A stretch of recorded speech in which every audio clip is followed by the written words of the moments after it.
guys, and welcome back sa ating YouTube channel. At ngayon guys, ang pag-usapan natin ay tungkol sa coronavirus guys. Kasi ito talaga ay nakapagbigay alarma sa ating lahat ngayon, sa mga balita, sa TV, sa radyo, sa dyaryo. Ito talaga ang pinag-uusapan. Tayo ay natatakot, na alarma, lalo na sa mga balita na marami na ang nahawang Pinoy. So marami sa atin ang sobrang natatakot na baka tayo ay mahawa rin sa sakit na coronavirus. Kaya yung iba, ano na guys, nagpa-panic buying. Grabe, sa loob ng mga tindahan, sa mall, napakahaba talaga ng pila guys, kasi sobrang panic talaga nila na baka mag-lockdown yung mga tindahan. So sobra talaga ang kanilang takot. Tayong mahirap, kahit tayo ay natatakot, wala naman tayong magawa kung magpapanik tayo, kasi wala tayong pera, kapos tayo sa pera. So wala tayong magagawa.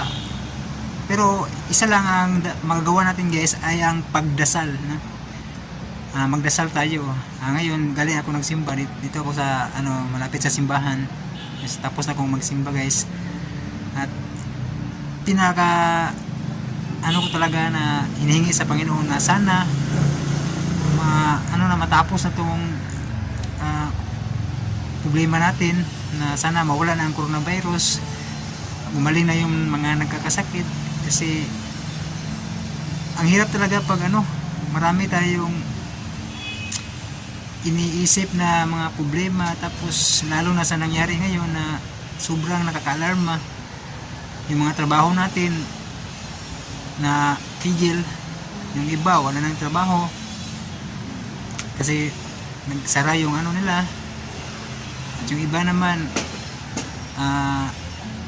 walang nakapag-duty lang ng tag 5 araw, kasi yung day off nila sa isang linggo, tig-2 na dahil sa takot na sa sakit.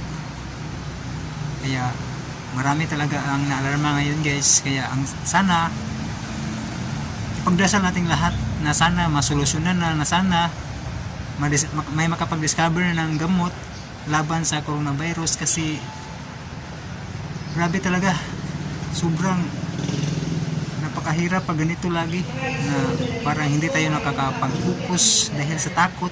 Yan. Kaya sana tayo guys, hindi tayo mawala ng pag-asa. Magdasal tayo sa Panginoon, kasi ang matinding paniniwala sa Panginoon guys, yan talaga ang makapag-protect sa ating lahat. Protektado tayo sa sa Panginoon pag may matindi tayong pananalig sa Kanya. Yan talaga ang the best na solution guys, yung magdasal tayo. Kasi walang imposible sa Panginoon guys. Kung tayo ay may matinding pananalig, manalig lang tayo sa Kanya. Huwag tayo matakot. Kahit yung iba nagpapanik buying na, maintindihan naman natin yun, kasi takot sila. Pero tayo na mga kapos lang, hindi tayo matakot. Ipagdasal lang natin sa Panginoon na sana mabigyan ng solusyon ang pangyayari ngayon. Itong coronavirus ay mawala na, sana mawala ng tuluyan, para tayo ay makapagsimula ulit at makapagbagong buhay. Dapat rin guys na pagsisihan natin ang ating mga kasalanan, kasi lahat tayo ay araw-araw nagkakasala. Kaya dapat sana magbago rin tayo sa sarili natin. Tigilan natin yung mga panghusga natin sa kapwa natin, panlalait, mga masamang gawain. Ito na ngayon ang time guys na humingi tayo ng tawad sa Panginoon. Huwag tayong magmatigas sa ating mga puso, kasi wala naman tayong magagawa. Kailangan natin na magpakumbaba, hingin ang tulong niya, magdasal tayong lahat para tayo ay maligtas. gumawa tayo ng mga mabubuti, mga magandang gawa araw-araw. Subukan natin na magbago. Hingga sa lahat na hingin natin sa Panginoon na sana ay makapagpatuloy pa rin tayo, magkaroon ng matatag na kalooban at matinding paniniwala sa Kanya. At sana guys ay patuloy tayong mananalig, araw-araw magdasal. At ito lang guys, kasi simula na yung pangalawang misa. Maraming salamat sa panood at God bless sa inyong lahat. Hi guys, and welcome back sa ating YouTube channel. Sa ngayon guys, naglalakad ako. Inobserbahan ko lang yung mga kalsada. Parang nabawasan yung mga sasakyan guys. Biglang tumahimik. Siguro dahil natakot sa guys, coronavirus. Parang wala lang kunti na lang mga tao nakita ko naglalakad.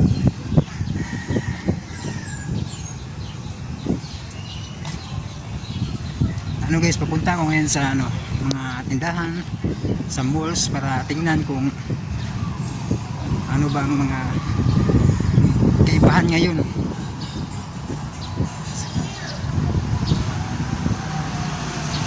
Marami kasing sabi na maraming nag-panic buying. Kaya gusto ko makita kung ito nga ba.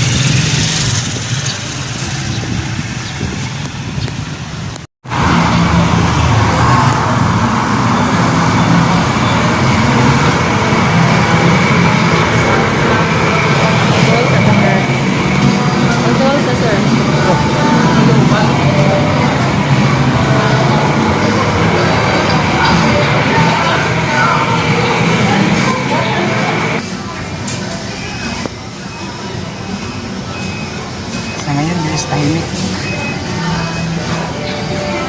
na guys, kanina pa tayo.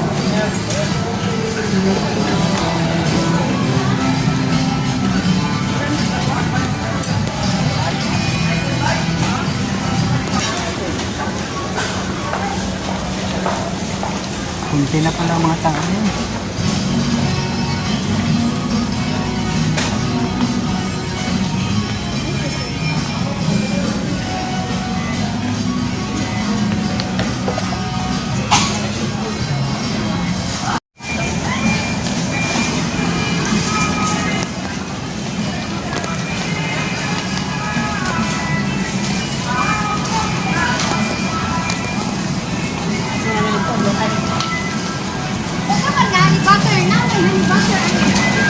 Malinaw naman pala.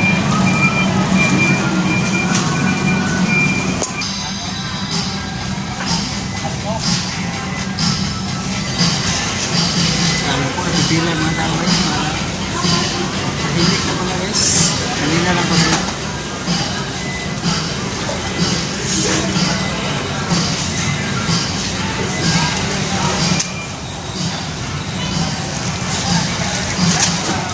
Pila guys.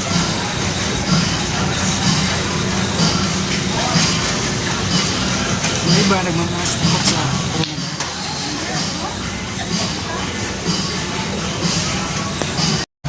Hi guys, sa ngayon guys, medyo tahimik na sa loob guys. Munti na lang ang mga tao na binili. Mga nakaraang araw, siguro kanina, maraming tao. Yung sinasabi nilang panic buying. Sa ngayon guys, tahimik naman. Bawasan na yung crowd.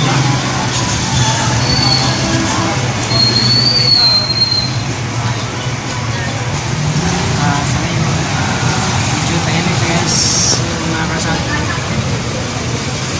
Kunti na lang yung mga sasakyan na maraan. Siguro makiwasan paghawa ng mga sakit na coronavirus.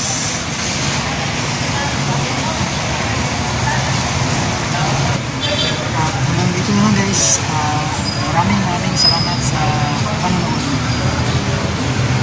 Thanks for watching and God bless sa ating lahat.